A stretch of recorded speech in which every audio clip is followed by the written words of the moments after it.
All right, good morning. Again, just another quick video to kind of emphasize the idea of patterns. And so I wanted to just show you a couple of my older pieces that some of you may have seen. Again, they were really focused on pattern. For this one, the pattern of fire in the background was sort of the landscape with these, or the seascape with these fish were swimming in.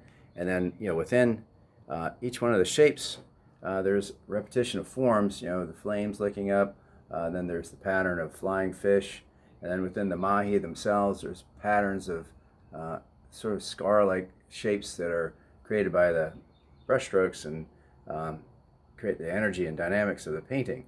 Okay, so in this particular piece here, you have a bunch of different patterns that are occurring. You have the pattern of light in the background radiating around the skull. Within the skull, there's a pattern of all kinds of squid in there. Okay, and then I just knocked over stuff. Okay, then you have the pattern of the marlin that are swimming around them. Okay, so these are all different patterns that are occurring. Okay, and then last week I showed you this particular piece that I'm working on now, and there's a pattern in the waves. Okay, and then in the sky.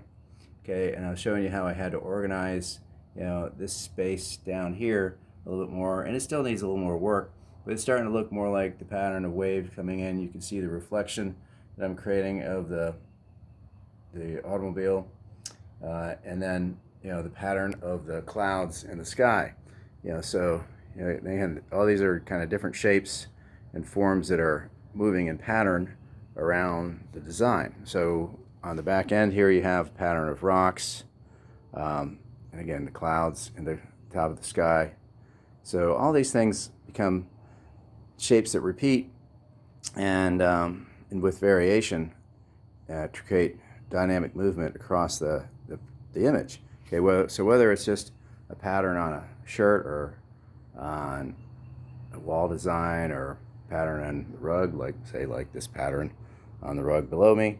Okay, patterns are what really kind of give some consistency to a piece, give dynamic movement, and make it really interesting. Okay, it's how you actually kind of make work visually interesting and exciting.